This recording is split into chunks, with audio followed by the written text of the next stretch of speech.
Bonjour à tous et à toutes. Du coup, merci de nous rejoindre cet après-midi pour notre webinaire autour de l'éco-conception. Nous souhaitions vous proposer un webinaire avec un angle aussi vente commerciale. Le titre du webinaire, c'est « Mieux vendre grâce à l'éco-conception ». Répondre aux nouvelles attentes environnementales sans sacrifier vos marges. Donc, on est ensemble jusqu'à 15 heures. On souhaitait, avec ce webinaire, vraiment vous présenter plusieurs retours d'expérience d'entreprise. Pour ça, nous avons 3 témoins qui sont avec nous. Avant de les présenter, donc moi, je suis Élodie Fraboulet, donc je suis conseillère entreprise sur la transition écologique et l'éco-conception donc au sein de la CCI Nantes-Saint-Nazaire. Juliette, je te laisse te dire un petit mot. Bonjour à tous, c'est Juliette Astoul, donc référente éco-conception pour les CCI aussi dans la région Pays de la Loire, basée à Angers. Merci Juliette. Donc nous co-animons toutes les deux ce webinaire. L'objectif là en 1 heure, c'est que donc on va avoir 3 retours d'expérience d'entreprise à des stades de maturité sur l'éco-conception différents. Et donc l'objectif, c'est que vous compreniez pourquoi l'éco-conception, c'est un levier de pérennité pour votre entreprise aujourd'hui et comment faire évoluer vos produits pour qu'ils répondent aux enjeux environnementaux tout en continuant à créer de la valeur. C'est ce qu'on va essayer de voir ensemble pendant 1 heure. Donc vous l'avez compris, 3 retours d'expérience. Donc nous avons aujourd'hui 3 entreprises qui sont parmi nous, avec 3 regards, donc qui vont nous apporter 3 regards complémentaires. Donc l'entreprise Evolis, qui est une entreprise basée dans le Maine-et-Loire. Donc Magali Minot est parmi nous aujourd'hui, donc en tant que chef de projet. Nous avons également l'entreprise Goubard, aussi basée dans le Maine-et-Loire, avec Jérémy Leblanc, responsable du bureau d'études. Et une 3e entreprise, donc Rivatex Packaging, avec Jean-François Leleu, qui est responsable commercial. Et donc, ces 3 personnes vont pouvoir nous apporter 3 regards différents en fonction d'où elles en sont dans leur démarche d'éco-conception et dans leurs actions. Mais avant de passer donc à ces 3 témoignages, on vous propose avec Juliette un petit temps de préambule en quelques minutes pour se remettre en tête ce qu'est l'éco-conception et pourquoi et comment on peut lancer ce type de démarche. Juliette, je te laisse la parole. Parfait, merci Élodie. Pour intégrer l'éco-conception dans son activité, c'est vrai que c'est important de bien positionner déjà le périmètre sur lequel on va agir en éco-conception. Donc, en tant qu'entreprise, quand vous souhaitez intégrer l'environnement, la dimension environnementale et la transition écologique, il y a un peu 3 périmètres, 3 approches possibles. L'approche site-activité avec les consommations d'eau, d'énergie, de déchets. Donc, vous allez avoir autour de votre lieu de fabrication, de votre entreprise. Il y a l'approche stratégique avec peut-être une politique environnementale, une stratégie RSE qui peuvent être formalisées ou même le modèle économique de l'entreprise. Et ensuite, une partie des impacts de votre activité va être sur l'offre, sur l'approche offre, donc que ce soit via les produits ou les services que vous mettez sur le marché. Et donc, c'est un premier point pour préciser le périmètre de l'éco-conception. On travaille vraiment en éco-conception sur l'offre de l'entreprise, sur les produits et les services. Qu'est-ce que c'est du coup l'éco-conception pour bien différencier de la RSE, vous avez vu, qui était plus sur la partie stratégique ou du bilan carbone. L'éco-conception, c'est une approche méthodique pour vraiment en fait prendre en considération l'ensemble des aspects environnementaux, on les précisera juste après, dans le processus de conception et développement de produits pour réduire les impacts avec une vision qui va être cycle de vie. L'idée, c'est que les nouveaux produits, ils soient tout aussi performants à l'usage, donc on ne dégrade pas la performance d'usage, et ils offrent une fonction, des services comparables à ceux présents sur le marché ou à la dernière version du produit qui était faite, en termes de prix, d'attente client, etc. C'est vraiment une méthode, l'éco-conception. Il y a 2 notions clés qu'on voulait vous donner en préambule pour vraiment bien apprécier les témoignages qui suivront. Il y a ce périmètre de cycle de vie des produits, c'est-à-dire que quand on va parler d'éco-conception, on va toujours avoir une réflexion sur ces 5 étapes Donc, les matières premières, la fabrication, le transport, l'usage et la fin de vie des produits. Donc, on réfléchit toujours avec ce référentiel-là en tête. Et en parallèle, on va également prendre en compte plusieurs impacts sur l'environnement. Donc là, on vous a remis 4 grands enjeux. Les impacts sur le changement climatique, les impacts sur l'épuisement des ressources, les enjeux, par exemple, liés à la biodiversité ou à la santé humaine. C'est vraiment de croiser ces 2 notions clés qui font la spécificité de l'éco-conception.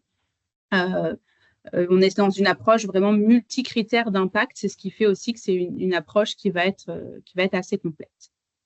Un autre point, je le disais, que l'éco-conception, c'est une méthode.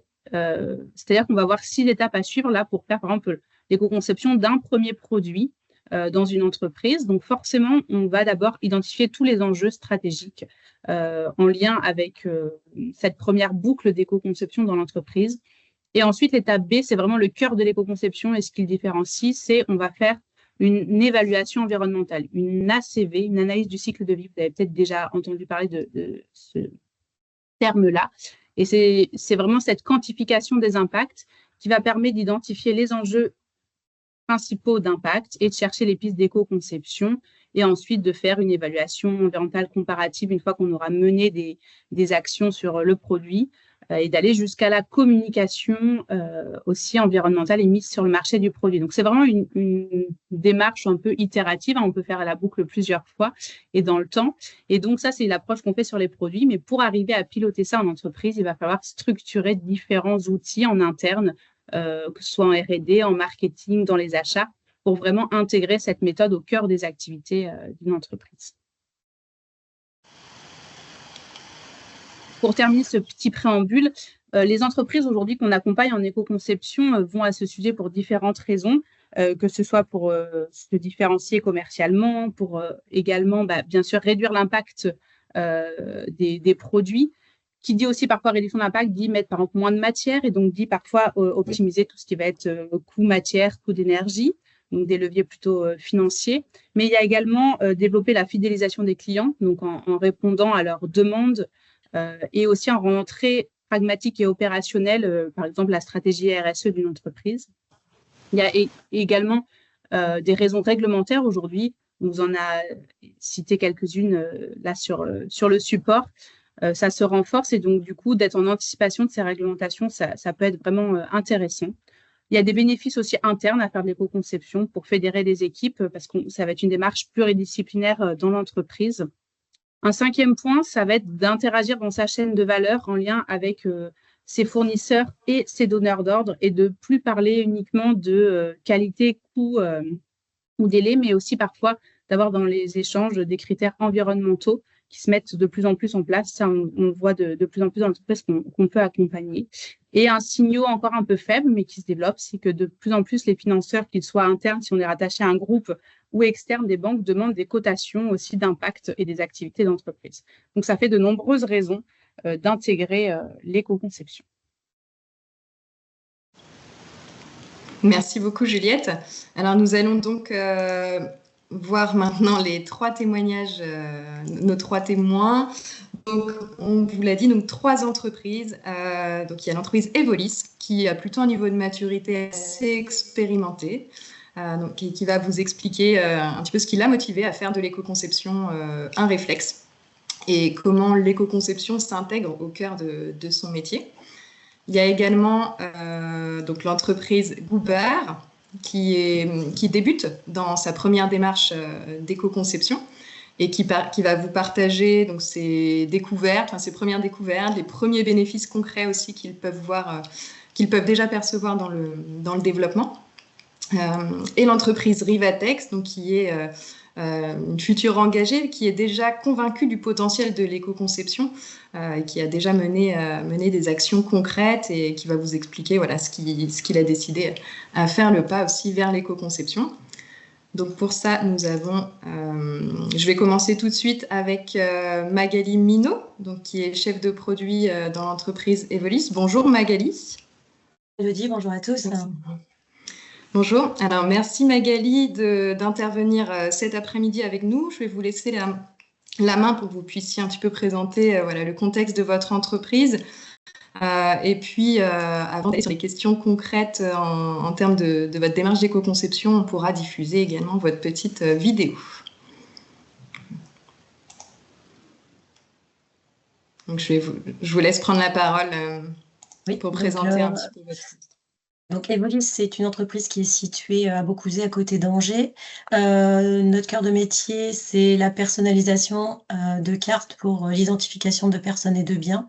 Donc, c'est-à-dire que sur le site d'Angers, nous concevons, nous fabriquons et nous commercialisons des imprimantes qui permettent de personnaliser des cartes et ainsi que les consommables qui permettent d'imprimer et les accessoires qui vont autour de la carte, du monde de la carte. Si vous avancez sur la slide précédente, merci. Quelques chiffres sur Evolis. Donc, sur ce marché, nous sommes numéro 1 mondial, donc des systèmes de personnalisation de cartes pour l'émission décentralisée. Nous avons 3000 partenaires dans le monde et nous exportons dans plus de 140 pays. 400 employés travaillent pour Evolis avec une répartition à peu près de 300 personnes sur le site angevin. Et puis, nous avons ensuite des filiales un peu partout dans le monde, 9 sites au total. Et puis, notre fabrication d'imprimantes représentait presque 70 000 imprimantes l'année dernière.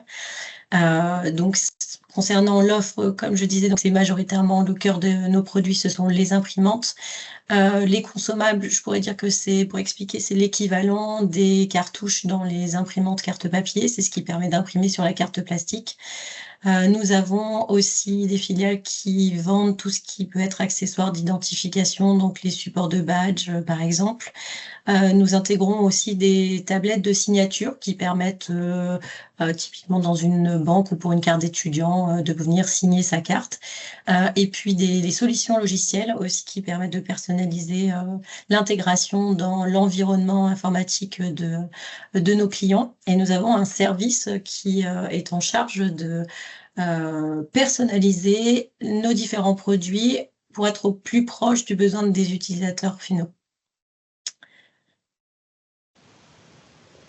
Donc, quelques mots rapidement sur les marchés sur lesquels nous travaillons. Donc, les deux marchés principaux sont la finance et le gouvernement. Donc, dans beaucoup de pays, les imprimantes sont utilisées pour personnaliser et les cartes bancaires au niveau de l'impression, mais aussi de l'encodage des données qui peuvent être sur la piste magnétique ou sur les puces.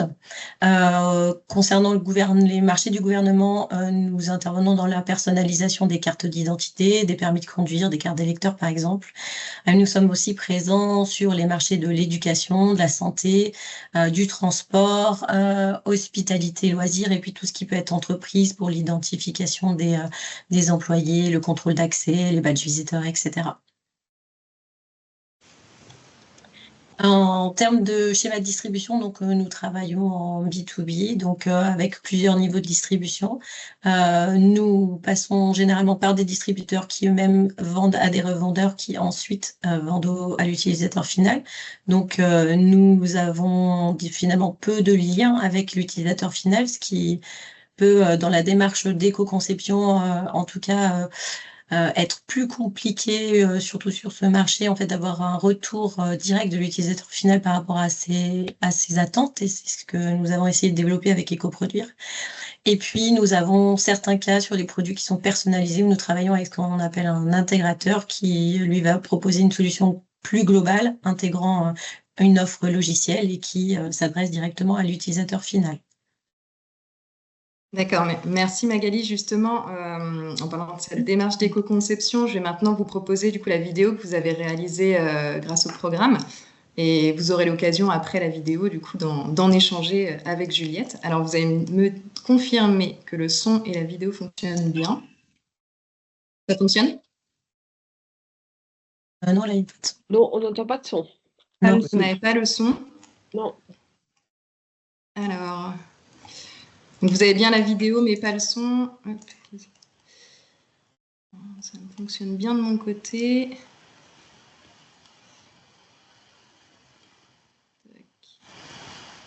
Je vais retenter. Vous n'avez toujours pas le son? Non. Non, toujours pas. D'accord. Hop, alors je vais arrêter Excusez-moi. Je vais arrêter le partage une petite seconde pour relancer la vidéo. Donc,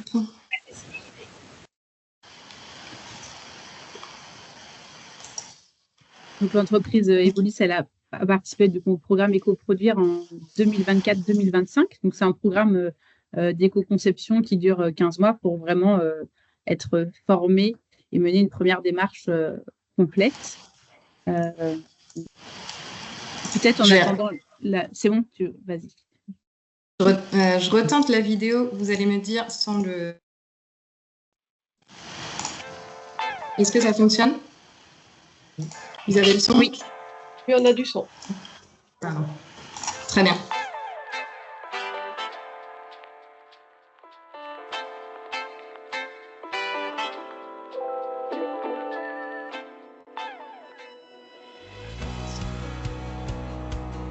Evolis conçoit et commercialise des solutions de personnalisation de cartes. Nous sommes leaders sur ce marché. Notre siège social, qui est aussi notre site de production, est situé à Beaucouzé, à côté d'Angers.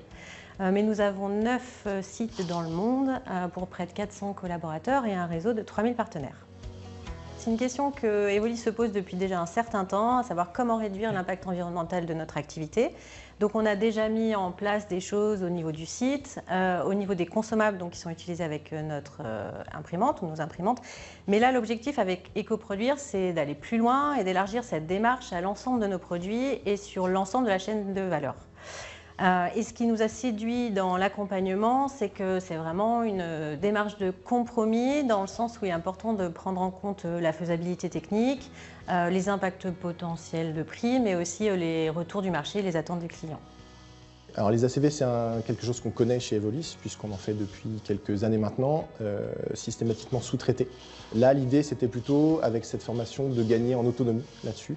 On a réalisé une ACV donc, sur la Primacy 2, qui est notre imprimante cœur de gamme. L'idée, c'était de voir quelles étaient les zones de la machine qui étaient les plus impactantes. On a supposé que c'était plutôt la partie consommable et transport, puisqu'on exporte à plus de 90% de nos produits, et on a des consommables qui représentent une grande part du poids total de la machine avec son utilisation.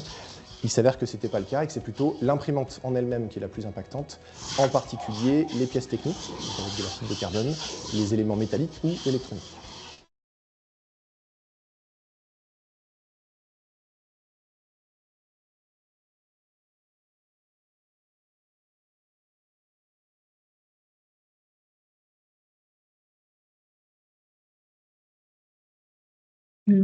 On n'a plus le son, Elodie, au cas où.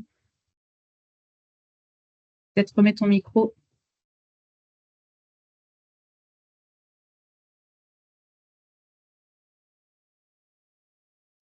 Des outils d'analyse et des outils d'aide à la prise de décision et d'en faire des livrables dans notre processus projet. Mais il y a d'autres domaines sur lesquels on va travailler progressivement, par exemple au côté achat. Mais on peut dire qu'en fait, l'éco-conception, aujourd'hui, c'est vraiment que le début pour Evolis.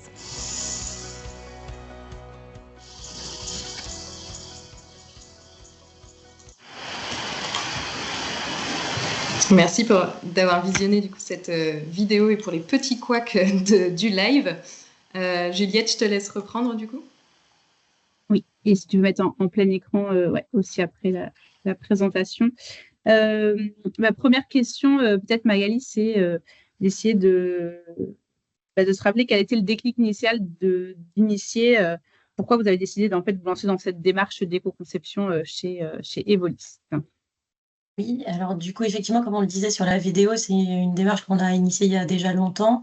On a réalisé notre première ACV en 2009 à l'occasion de la refonte de notre gamme de produits et l'introduction de 2 plateformes, 2 imprimantes qui sont devenues vraiment des produits phares. Donc sur les 3 années qui ont suivi, on a mené plusieurs ACV comparatives pour continuer à réduire notre impact. Donc ça nous a amené en fait à retravailler la consommation énergétique de nos produits, le poids du produit, on a retiré tous les plastiques à base de téflon. On a également repensé complètement la modularité des imprimantes et leur démontage pour faciliter le recyclage.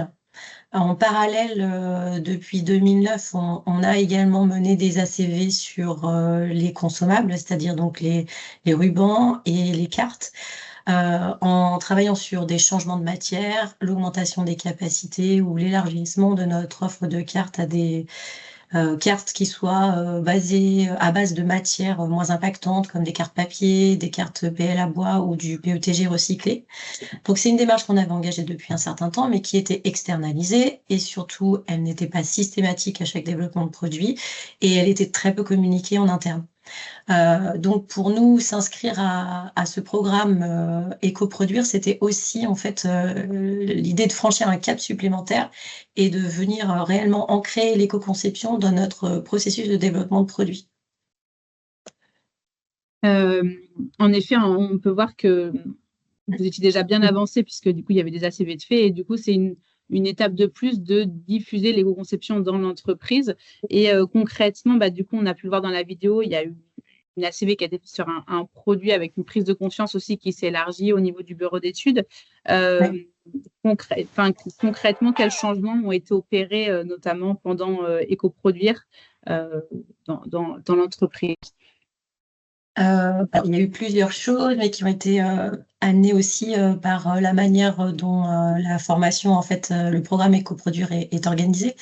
Il est organisé autour de 2 volets qui sont complémentaires. Donc la première partie, c'est, d'une part, il y a les échanges collectifs qui sont faits au sein de la CCI, où c'est des moments de formation et d'échange avec les entreprises qui participent à la promotion. Donc là, l'idée, c'est un peu de favoriser la circulation des idées, d'échanger de confronter les expériences et de découvrir un peu comment les autres structures peuvent surmonter des contraintes qui peuvent être similaires aux nôtres. Donc ça crée déjà une forme de dynamique à ce niveau-là. Et d'autre part, il y a aussi l'accompagnement personnalisé, individualisé avec Think Plus. Et donc là, ce qui se passe, c'est qu'ils sont venus chez Evolis et ils ont procédé à un diagnostic assez exhaustif en fait, en échangeant beaucoup avec la direction, avec les membres de l'équipe projet, dans le but de définir un peu le positionnement d'Evolis face aux pressions environnementales. Donc c'est le diagramme que vous voyez à l'écran. Donc les pressions qui peuvent être les réglementations, on en a beaucoup sur nos produits, tout ce qui peut être partie prenante, donneur d'ordre, et puis comment en termes de management environnemental, de politique d'achat et de conception, on réagit aujourd'hui, en tout cas au début du programme par rapport à tout ça. Donc sur cette base, il y a un plan d'action qui est établi, qui est spécifique à Evolis. Pour nous, en fait, il comprenait une partie sur la vision de l'entreprise, sur l'offre produit, sur l'écoute client, sur la communication et sur les achats. Donc, on a donc choisi les axes qu'on a jugés donc prioritaires sur 2024 et 2025, et c'est sur ces axes-là qu'on a travaillé avec l'appui d'un point de vue méthodologique et opérationnel de Think Plus. Donc, on a concrètement travaillé sur l'imprimante qui était présentée dans la vidéo, qui s'appelle Primacy, qui est notre produit phare. Donc, on a réalisé une ACV à l'aide du logiciel EcoDesign Studio, qui fait partie intégrante de la formation à éco-produire, ce qui nous a permis de modéliser les différentes étapes du cycle de vie, et puis de là, d'évaluer aussi des scénarios d'amélioration, d'évaluer leur impact environnemental et d'identifier les leviers les plus pertinents pour réduire notre empreinte. Donc, on voit là, du coup, partager une ACV qui est mise en comparative de 2 produits, et on voit bien l'aspect multicritère qu'on évoquait en introduction, où vous avez pu modéliser aussi les impacts de l'imprimante sur plusieurs critères d'impact. Quel premier résultat ou en termes aussi peut-être de relations clients ou d'opportunités commerciales vous avez pu observer? Alors, les résultats, alors là, juste pour préciser, effectivement, l'araignée, elle compare le produit de 2009 avec celui de 2024. Donc, ce qui permet de voir effectivement qu'il y avait une nette amélioration sur un certain nombre de ces critères-là. En termes d'amélioration, d'impact qu'on peut voir, je dirais que celui qu'on voit le plus dans un premier temps, c'est sur l'axe écoute client. Pourquoi? Parce que sur le produit, en fait, il y a tout un travail qu'on a fait sur les habillages de l'imprimante, sur lesquels on a fait des tests pour passer sur des matières moins impactantes, qui sont relativement faciles à mettre en œuvre. Et puis après, il y a tout ce qui est pièces techniques, où là, ça va demander un peu plus de travail, de changer les matières, parce qu'il faut réaliser des phases de test qui sont assez longues, parce on souhaite pas et on peut pas se permettre de baisser les performances ou la durabilité de nos imprimantes. Donc, je dirais que sur le produit, c'est sans doute sur la prochaine génération d'imprimantes qu'on va voir la différence en termes d'impact sur les pièces techniques, et on pourra mettre en place des choses sur la partie habillage bien avant ça.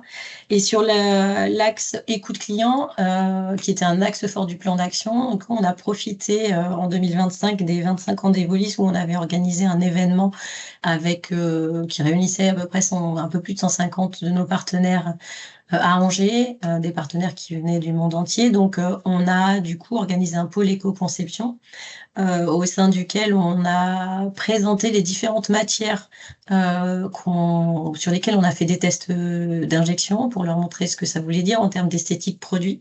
Donc, des matières recyclées ou même chargées en fibres minérales ou végétales. On a également présenté des résultats d'impression sur des cartes d'impression en couleur sur des cartes papier.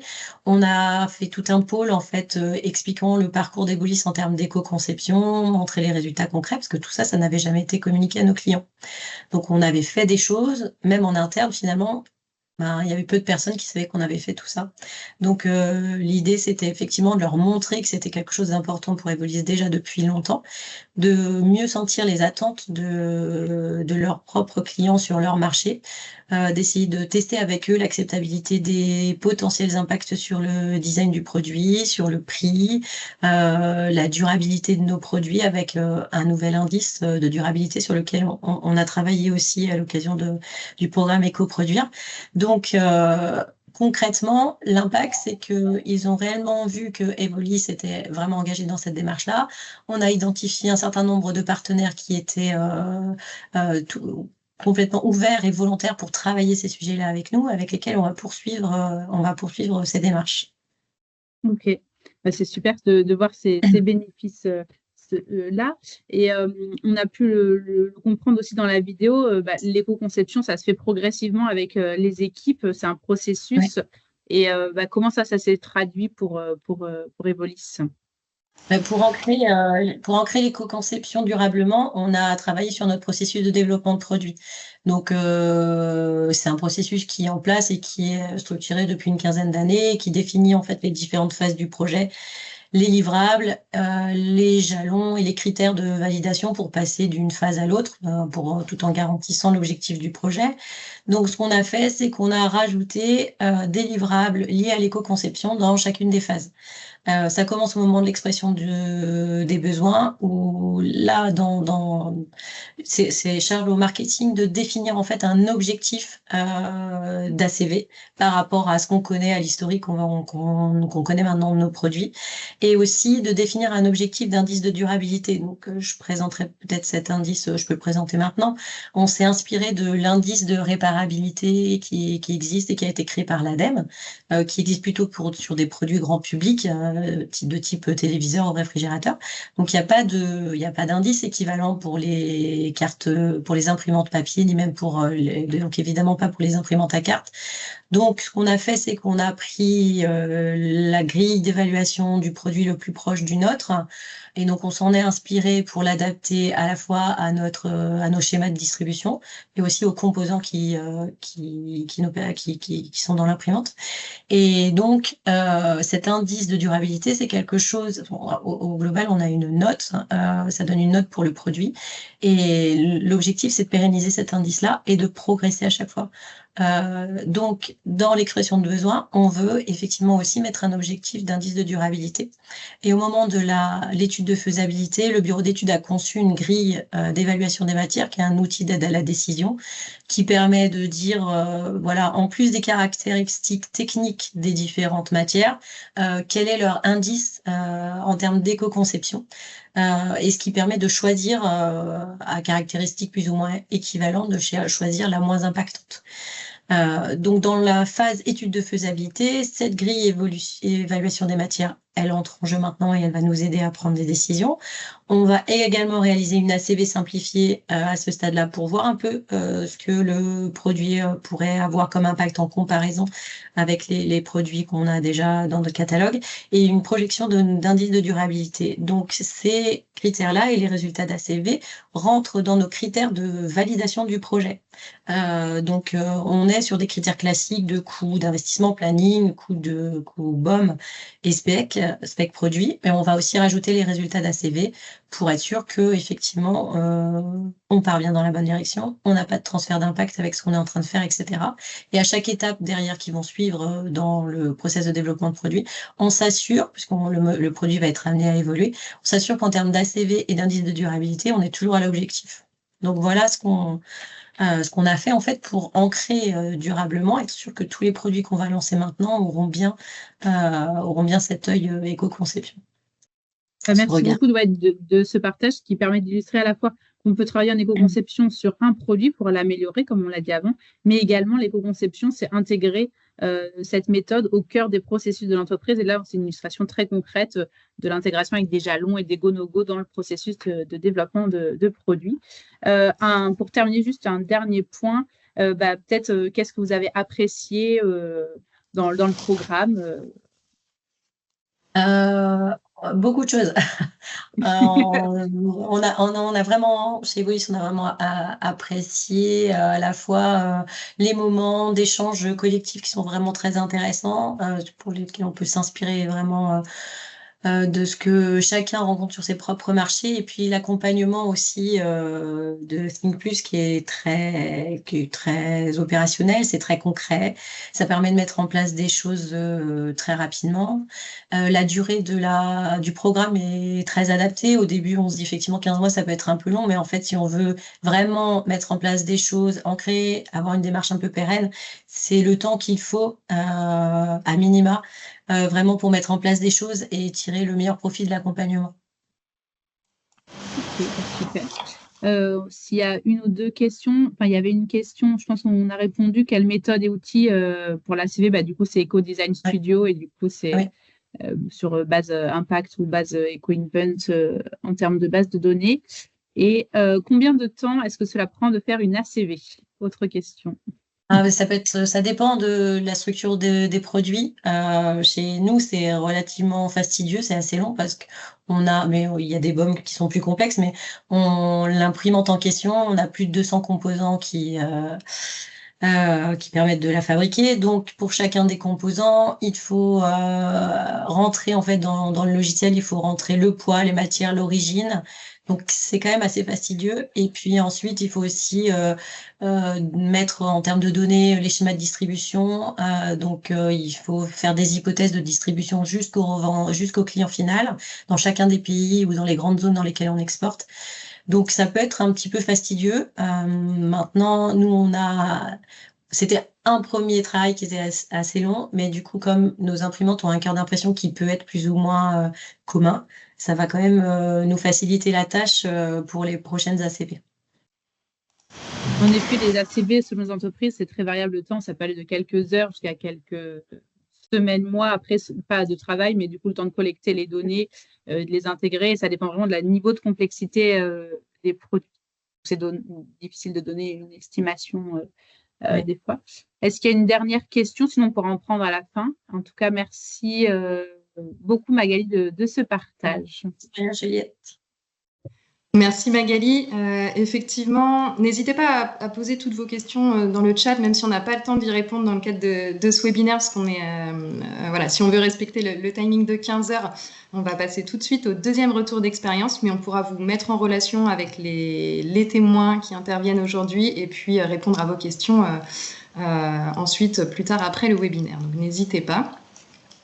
Donc, merci Magali. On va passer du coup à l'entreprise Goubard, entreprise qui est en plein dans cette première démarche d'éco-conception pour structurer ses outils donc dans le programme, via le programme Éco-Produire. Donc, bonjour Jérémy Leblanc, vous êtes responsable bureau d'études à Goubard. Bonjour. Bonjour Jérémy. Je vous laisse prendre la main pour présenter le contexte de votre entreprise. Ouais. Donc nous, Société Goubard, on peut passer sur la slide suivante. Ok. Donc Société Goubard, on est fabricant d'équipements de manutention sur chariot élévateur. Donc tout ce qui va être benne, godets, accessoires de levage, etc. Sur des produits qui sont principalement en acier mécano-soudé. On travaille un petit peu d'inox, un petit peu de galva, mais quand même principalement en acier. On a environ 70 salariés dans l'entreprise. C'est une entreprise qui existe depuis 1938. Actuellement, sur nos divers produits, on a environ 700 références standards. Et en plus de ça, on a 30 à 40% de produits spécifiques. Donc, vraiment à l'écoute du client là-dessus et qui prend 99% du temps du bureau d'études. Et ce qui représente au final on va dire sur une semaine, entre 100 et 150 produits qui sont expédiés par semaine dans toute la France. On fait un petit peu d'export, mais pas beaucoup. Ça représente à peu près 5% de notre part. Donc, 95% de nos produits sont expédiés en France. Goubard, c'est aussi une entreprise qui est engagée dans plusieurs choses. On est membre de l'ADEC, donc avec notre directeur qui est président de l'ADEC. L'ADEC, c'est une association d'entreprises engagées en économie circulaire et collaborative. On a aussi différentes démarches qui sont en cours, dont des démarches RSE, avec des politiques d'achat qu'on a commencé, des chartes clients, etc. On a fait un premier bilan carbone l'année dernière, où on a eu les résultats en début d'année. Et puis, on a aussi des démarches. Donc, on a été médaillé EcoVadis en janvier 2024. On a aussi, de plus en plus, le souhait de développer des services. Donc, avec les reprises, le reconditionnement, donc développer les produits d'occasion, l'éco-conception, donc là c'est le sujet de la réunion qu'on veut développer aussi, dont le recyclage qui en fait partie. On a aussi les tests de produits qu'on propose, etc. Donc voilà pour la présentation un peu générale de l'entreprise. Donc, super, merci Jérémy. Peut-être, on voit que vous êtes une entreprise déjà engagée en environnement. Qu'est-ce qui vous a poussé à initier une première démarche d'éco-conception avec Éco-Produire? Vous avez rejoint le programme en mai, donc vous êtes au début des 15 mois de cette démarche. Oui, on est encore au début du programme. Pour nous, c'était une suite assez logique par rapport à tout ce qu'on met en place, notamment avec la RSE, etc., le souhait de développer l'éco-conception. On parle beaucoup de recyclage, ayant des produits qui sont principalement en acier, donc c'est aussi quelque chose qui nous tient à cœur. Donc voilà, pour nous, c'est quand même une suite logique. On avait fait une première formation en 2023 avec le CETIM qui n'avait pas abouti parce que c'était trop lourd à gérer pour nous à l'époque et puis je pense qu'on n'était pas encore prêt à cette démarche-là. Et puis après, il y a aussi un souhait qui est plus en interne, mais qui est vraiment de sensibiliser les salariés à l'environnement. Ok. Quelles sont du coup les pressions que vous avez en tant qu'entreprise à aller vers l'éco-conception aujourd'hui? On a quelques pressions des clients, principalement les grands groupes, notamment Point P, Manutan, Manitou, etc., qui nous demandent de plus en plus d'informations, que ce soit en éco-conception ou en RSE. Je mélange beaucoup les deux parce que les deux sont beaucoup liés. Donc ça fait partie des pressions. Et puis, une pression aussi en interne de par la direction. Ce que je disais avant, on veut sensibiliser aussi à la fois en interne et en externe nos clients. Donc, c'est aussi un souhait de la direction d'avancer sur ce sujet. et d'anticiper aussi en restant leader du marché pour l'instant en France. Ok. Peut-être pour illustrer, que ce soit le plus concret possible, comment est portée l'éco-conception aujourd'hui, la démarche en interne, quelles équipes sont mobilisées? Oui, en interne, on essaye d'intégrer le plus d'équipes possible. Faut bien voir que l'éco-conception, alors il y a conception dans le terme, on pourrait se dire que c'est principalement bureau d'études, mais sans la stratégie d'entreprise, etc., on ne peut pas y avancer tout seul.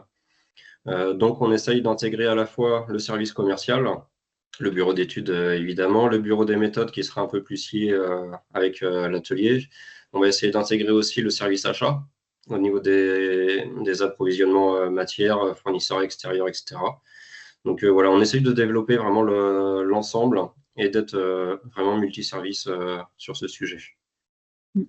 Oui, on voit en effet que le terme peut restreindre le périmètre d'éco-conception, mais ça nécessite vraiment une approche multi-service de piloter l'éco-conception. Donc là, on disait, vous avez commencé le programme au mois de mai. Quelles sont vos ambitions en termes d'éco-conception? Quel projet vous voulez mener concrètement dans les mois à venir? Ouais, dans les mois à venir, là, on a commencé avec EcoProduire au mois de mai. On commence à voir un petit peu les ACV un peu plus en détail au sein du programme. Donc nous, ce qu'on veut derrière, c'est vraiment travailler en interne sur l'éco-conception, donc sur nos produits, voir ce qu'on peut faire sur nos produits pour les améliorer, tout simplement. Est-ce qu'il faut jouer sur, je ne sais pas, les fournisseurs, est-ce qu'il faut jouer sur la matière, etc. On a déjà quelques hypothèses, après à voir si ça se vérifie ou pas. Et puis en externe, après, ce qu'on veut vraiment faire, c'est pouvoir développer des outils en interne qui serviront en externe, donc qui serviront vraiment plus au niveau commercial. Donc développer des outils potentiellement, des indices de réparabilité, éventuellement des notations de nos produits, etc., que ce soit vraiment visible et transparent pour nos clients. Ok. Ça rejoint un peu ce qui était partagé par l'entreprise Evolus, des choses à structurer en interne, apprendre de l'ACV pour identifier les vrais choix et les vrais leviers d'action pertinents d'un point de vue environnemental, et puis travailler aussi l'externe avec tout ce qui va être indice de notation. Oui, tout à fait. Au jour d'aujourd'hui, sur l'éco-conception, c'est intéressant pour partager avec différents niveaux de maturité. Quels sont les premiers apprentissages ou les premières prises de conscience que vous avez eues? On attend encore les retours de l'ACV. On a quand même des hypothèses liées aussi à notre bilan carbone qui touchait plus l'entreprise. Mais vu que nos produits sont principalement en acier, on peut se dire que c'est la principale cause de pollution, tout simplement, avec sûrement plus loin les mines, l'extraction, etc. À voir si ça se vérifie. Mais justement, on voudrait travailler là-dessus. Et puis bien voir aussi que c'est une approche qui est quand même multicritère, ce qu'on disait tout à l'heure. On parle beaucoup de bilan carbone. On entend parler un petit peu partout, mais il n'y a pas que ça. Et puis derrière, on veut aussi développer au niveau des apprentissages, donc tout ce qui est approche globale. On parlait d'économie circulaire, de RSE et tout ça. Donc on veut développer un peu l'ensemble, ne pas rester juste focus sur cette partie d'éco-conception, mais vraiment agrandir le périmètre à toute l'entreprise. Et puis on avait aussi quelques idées reçues. On en a tous, je pense, sur les produits, sur les entreprises, etc. Donc, par rapport à ça, on attend les résultats, mais voilà, vraiment travailler sur les choses qui sont les plus impactantes, voire aussi potentiellement des choses qui seraient moins impactantes, mais qui ont quand même leur importance. Pour nous, c'est pas parce que il y a des choses qui sont peut-être moins impactantes. Par exemple, peut-être que notre transport est moins impactant ou notre emballage, etc. Ça ne veut pas dire pour autant qu'il ne faut pas travailler dessus. Okay. En effet, ça, souvent, c'est ce qui est intéressant dans la démarche d'éco-conception. L'ACV permet de quantifier et du coup de baser nos choix d'entreprise sur des éléments factuels et plus des perceptions qu'on a sur l'environnement qui parfois peuvent être erronées. Et après, en fait, dans les plans d'action, on a des actions sur les enjeux prioritaires d'impact, mais aussi secondaires selon aussi les leviers d'action que l'entreprise a par rapport à ces points. Est-ce qu'il y a eu des difficultés en cours ou Non, on n'a cette pas démarche? spécialement de difficultés parce que c'est ce que je disais tout à l'heure, on a déjà une direction qui est assez meneuse là-dessus. Et puis, on a des équipes et des responsables de service qui sont assez à l'écoute et qui veulent aussi avancer sur ce sujet. Donc, on n'a pas de difficultés en interne et en externe, les clients qui nous demandent de plus en plus de choses. Mais pour nous, ce n'est pas une difficulté, ça va aussi dans le bon sens. Ok, bah, c'est bien de le dire aussi, en effet. Et puis pour terminer, qu'est-ce qui vous motive du coup au bureau d'études à continuer du coup cette démarche? Ouais, donc au niveau de la démarche, déjà une première motivation, c'est de savoir où est-ce qu'on en est actuellement sur nos produits. Donc poser vraiment l'état actuel des choses. Et puis après, donc à titre personnel, je vais faire le lien quand même, c'est vraiment sur les enjeux environnementaux qu'on peut avoir derrière. Et à voir qu'au niveau de l'entreprise, il y a certes les enjeux environnementaux, mais derrière, il y a aussi les enjeux économiques et puis divers enjeux sociaux qui peuvent être impactés. Donc voilà, c'est un peu ce que je disais tout à l'heure, hein, c'est vraiment du multi-critères, multi-services, et c'est vraiment au sein de l'ensemble de l'entreprise qu'on va travailler sur ces sujets. Ok. Eh ben, merci beaucoup du partage, Jérémy. Est-ce qu'il y a des questions pour l'entreprise ou pas? J'en ai pas vu dans le module conversation, n'hésitez pas sinon à les poser. Merci Jérémy, on peut effectivement prendre une question si quelqu'un souhaite se manifester. Mais j'ai pas l'impression, Juliette, tu me dis si dans le chat. Non, j'en vois pas non plus. Mais en tout cas, hâte de voir les résultats et la suite des démarches d'éco-conception de Goubart. Merci, merci Jérémy. On a hâte de pouvoir avancer. Merci Juliette. Merci Jérémy. On va donc passer à notre troisième retour d'expérience. Donc l'entreprise Rivatex avec Jean-François Leleu, donc responsable commercial. Bonjour Jean-François. Bonjour à tous. Bonjour. Donc vous êtes la future engagée, enfin, vous avez déjà amorcé de nombreuses actions très concrètes chez Rivatex. Et vous êtes aujourd'hui prêt à vous lancer dans une démarche d'évaluation, analyse du cycle de vie de vos emballages. Donc, est-ce que vous pouvez nous rappeler, Jean-François, un petit peu le contexte de Rivatex Packaging et puis ce qui a éveillé cette prise de conscience pour l'éco-conception dans votre entreprise? Alors, pour remettre un peu le contexte, oui. On est une société spécialisée dans le domaine de l'emballage industriel et plus spécifiquement sur tout ce qui est emballage réutilisable. Donc on a déjà un peu cette sensibilité et vocation à être sur de l'emballage qui est voué à être réutilisé et non jetable. Et on faisait partie historiquement d'un grand groupe dans ce domaine-là qui s'appelle Corplex et anciennement peut-être DS Smith qui va plus parler à pas mal de monde parce que c'est assez connu dans le domaine de l'emballage. Et là, on a récupéré notre indépendance depuis peu, ça va faire à peu près 1 an et demi qu'on est redevenu une structure, plutôt une PME, une petite PME. Et donc, il y avait, quand on était au sein du groupe, déjà des choses qui avaient été mises en place sur la partie éco-conception. Donc, notamment je peux partager directement. Oui, notamment à travers effectivement cette étude qui avait été mandatée et faite. En fait, on s'était posé la question de voir à partir de combien de rotations il était intéressant de mettre en place un emballage réutilisable, sachant que nos emballages en fait réutilisables sont faits à partir de matières plastiques. Donc l'idée, c'était pas de remplacer du carton ou une autre matière par de l'emballage plastique si on n'avait pas le nombre de réutilisations nécessaires ou la durabilité de l'emballage qui était en adéquation avec le fait d'avoir un impact carbone soit isopérimètre, soit effectivement à devenir plus... Et donc là, sur une étude qui était faite assez spécifiquement, une LCA qui avait été mandatée, le cas de figure, c'était en fait des emballages qui étaient utilisés dans les Pays-Bas. C'est assez cliché, hein, mais pour transporter des tulipes.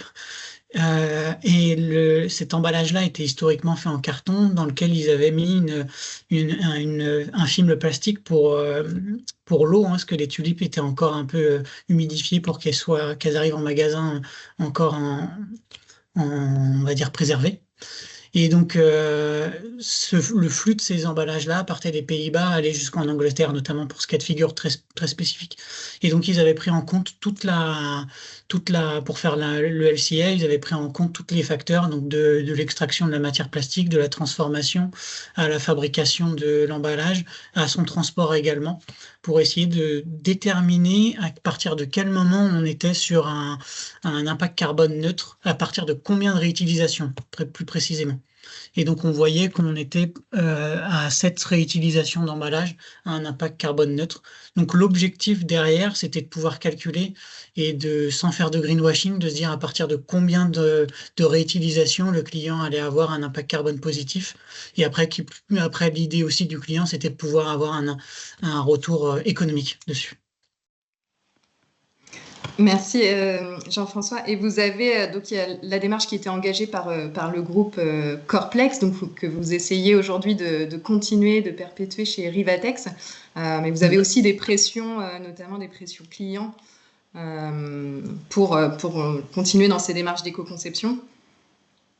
Alors, nous, on est principalement lié avec le domaine à l'heure actuelle de l'aéronautique, du ferroviaire et un peu différents types d'industriels.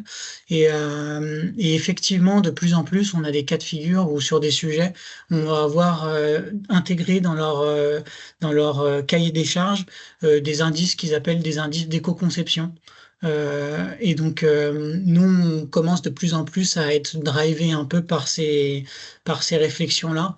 Donc, quand on parle d'éco-conception chez nos clients dans le domaine de l'emballage, souvent, ça se traduit par le fait de est-ce qu'on peut avoir, alors quelle typologie de matériaux on va utiliser? Est-ce qu'on peut avoir du recyclé à l'intérieur de l'emballage? Si oui, quel taux de recyclé on va pouvoir avoir à l'intérieur de cet emballage-là? La durée de vie, la durabilité de cet emballage-là. On va avoir aussi l'indice que Monsieur Leblanc évoquait sur l'indice de réparabilité sur l'emballage qui va être de plus en plus présent, nous, parce qu'on va faire des emballages qui sont assez volumiques. On est assez spécialisé dans les pièces de grande dimension. Et donc, on est sur des emballages qui doivent avoir une durée de vie d'à peu près 5 ans pour les mini, jusqu'à une quinzaine d'années. Et donc, historiquement, on les mettait en flux et on les revoyait plus, on va dire. Maintenant, de plus en plus, on essaye de se positionner également sur du service, à savoir réparer ces emballages-là. Donc, soit faire des interventions sur site pour venir les réparer, soit de leur fournir les accessoires ou les pièces détachées pour pouvoir réparer nos emballages. Ou alors, en fin de vie, la question se pose de pouvoir les recycler.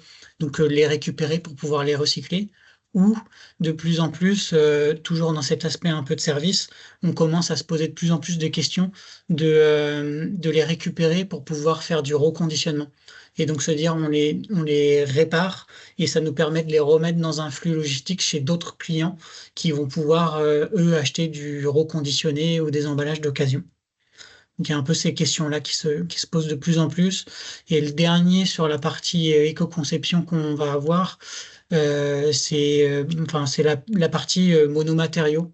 Alors, nous, on a un bureau d'études qui est intégré et un peu pareil à l'image de Bouba, on va faire également beaucoup de cas où on va être sur des emballages spécifiques pour nos clients.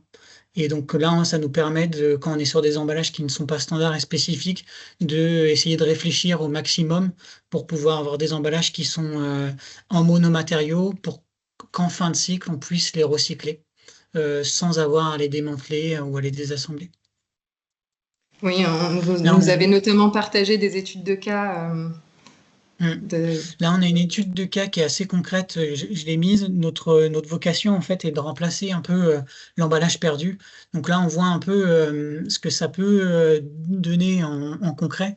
L'emballage qui était avant, donc à gauche, utilisé par le groupe Manitou, comportait du carton, une palette bois, de la doufline, un peu de scotch aussi. Donc tous ces éléments-là dans le domaine de l'emballage, souvent quand on voit l'emballage carton, on pense qu'à un emballage carton, mais souvent dans les LCA notamment qui avaient été faits, on s'est rendu compte que ce qui polluait le plus, c'était pas forcément le carton en lui-même, mais tout ce qu'on appelait les produits connexes. Et les produits connexes, c'est les films étirables en plastique qui est jeté, c'est de la doufline qui est fait aussi à partir de matières plastiques, c'est le scotch. Et donc ça engendrait beaucoup de déchets et un impact carbone. Et nous, on le remplace par un emballage où là, ils vont avoir un emballage qui est réutilisé sans tous ces produits connexes-là. Et ça leur permet de réduire l'impact carbone de leur emballage. Et après, c'est réutilisé X nombre de fois, comparé à l'étude sur la gauche qui va être jetée.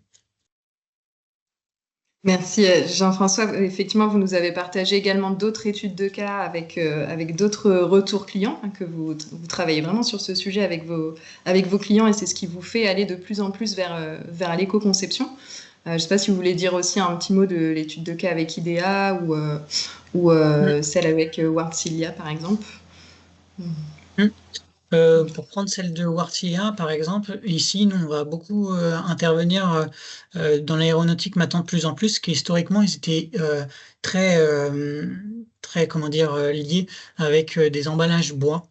Parce que en fait, on sort des standards de la logistique, et quand on sort des standards de la logistique, il est très compliqué de trouver des emballages de grande dimension hors bois. Et donc nous, on s'est spécialisé en fait sur ce créneau-là, et on leur a mis à disposition en fait des emballages qui sont en plastique. Alors intuitivement, on va se dire, on remplace du bois par du plastique.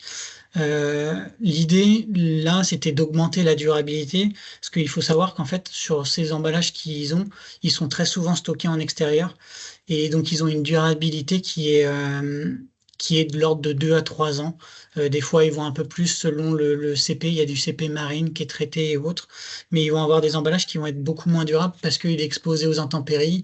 Souvent, l'aéronautique ou le ferroviaire, ils sont souvent en bord de mer aussi. Enfin, il y a beaucoup de sites, Saint-Nazaire, pour pas le nommer, qui est en bord de mer, donc ils vont avoir des emballages qui vont se déliter, qui vont entraîner des FOD ou autres.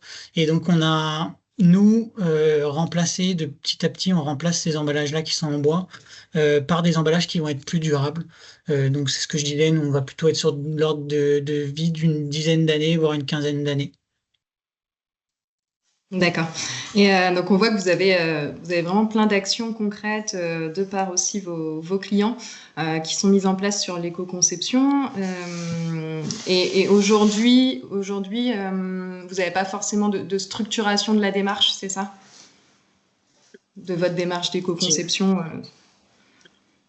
de formalisation de la démarche d'éco-conception. La formalisation, c'est une difficulté selon vous? Oui, je pense, en fait, on a du mal à structurer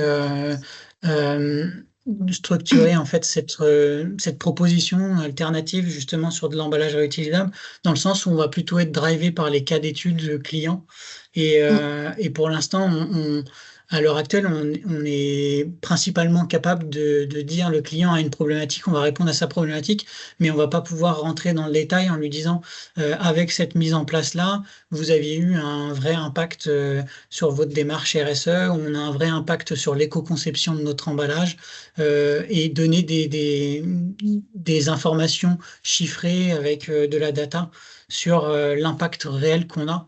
Et je pense que c'est ce qui est intéressant, c'est ce qui permet aux clients de prendre conscience sur notre poste, en tout cas de travail d'emballage et de logistique, de quel impact réel a les actions que eux y mènent, et que nous, sur lesquelles on les accompagne. C'est ça qui peut être intéressant pour les clients d'avoir. D'accord. Ouais, donc à court moyen terme, c'est justement d'avoir par exemple ces notations, enfin un outil d'évaluation, ACV ou d'autres éléments. C'est ça que vous attendez aussi d'une future démarche d'éco-conception structurée, formalisée.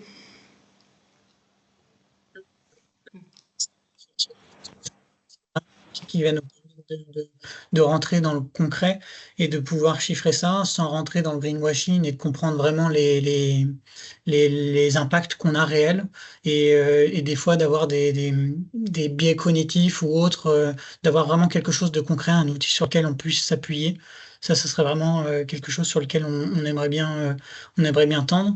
Et puis après, avec la CCI et la démarche d'éco-conception, c'est de pouvoir aussi s'appuyer sur votre expertise et potentiellement d'avoir d'autres retours d'expérience dans d'autres industries ou personnes chez qui vous les avez accompagnés pour essayer de voir si nous, on peut mettre en place également des outils qui vont dans le bon sens sur cette démarche-là. D'accord. Très bien. Merci Jean-François. Est-ce qu'il y a... Ah oui, j'avais mis également vos éléments. Est-ce qu'il y aurait éventuellement une question pour Jean-François, pour Rivatex, sur les actions d'éco-conception engagées? Juliette, je ne sais pas si tu as un accès au chat ou si quelqu'un veut prendre la main une ou 2 minutes. Il n'y a pas forcément de questions pour l'instant. D'accord. Pas forcément de questions. Très bien. Eh bien, merci beaucoup à tous les trois d'avoir joué le jeu de ces webinaires, d'avoir témoigné sur vos cas d'entreprise, vos différentes maturités d'éco-conception dans vos entreprises, où vous en êtes aujourd'hui dans vos démarches, les bénéfices que vous en retirez et quelles sont aussi vos ambitions pour aller plus loin. Est-ce que Juliette, tu veux dire un petit mot Peut-être très rapidement, on voit en résumé un peu que l'éco-conception, en fait, ça peut être intégré à différents niveaux, de différentes façons, selon des points de départ différents, selon chaque entreprise, ses moyens, son rythme, ses enjeux aussi, les raisons et les pressions qui poussent à le faire. On voit que c'est plein d'opportunités aussi après pour structurer autant en interne que dans sa chaîne de valeur les liens avec ses fournisseurs et avec ses clients. Donc, on a pu voir avec l'exemple d'Evolis comment ça peut être un vrai levier stratégique, l'éco-conception, et puis que ça s'intégrait au cœur de la stratégie de développement de produits. On a pu voir avec l'entreprise Goubard une démarche en cours qui était déjà prometteuse avec les résultats.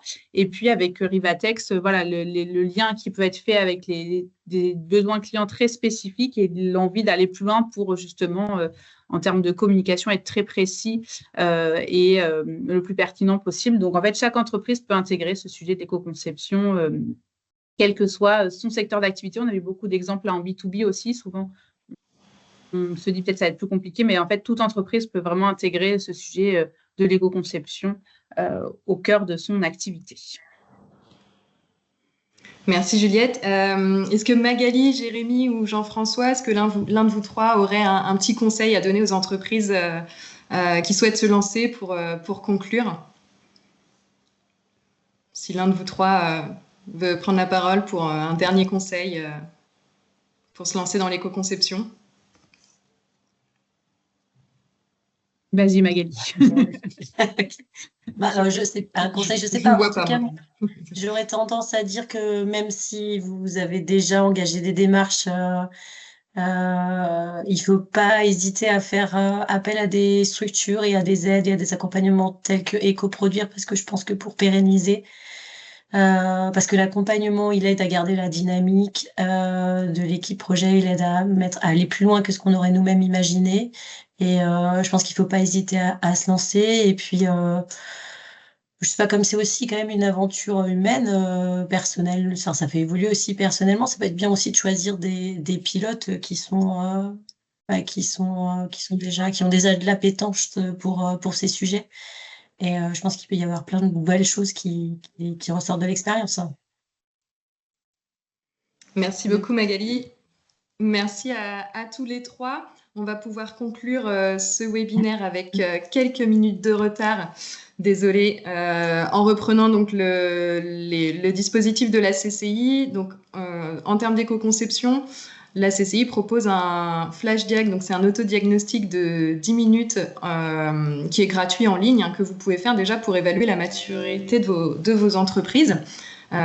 Et en termes d'accompagnement, on a un premier diagnostic sur une demi-journée, donc qui est 100% pris en charge par notre convention avec l'ADEME, donc qui permet de faire un premier diagnostic ensemble sur vos pressions, vos actions, où est-ce que vous en êtes dans l'éco-conception, et de faire un premier plan d'action en regardant vraiment le cycle de vie d'un de vos produits phares.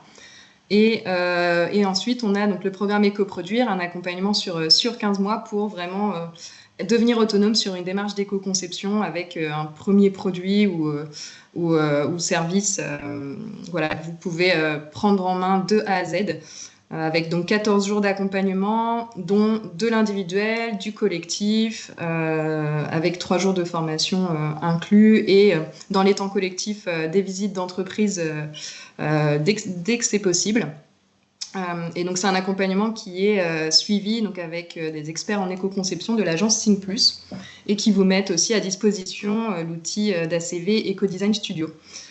Et en termes de financement, donc on a l'ADEME subventionne les entreprises à hauteur de 60 à 80%. Donc voilà, si vous avez un effectif en dessous de 50 salariés, on est à peine 2 000 € hors taxes et jusqu'à 5 000 € pour des entreprises de plus de 250 salariés.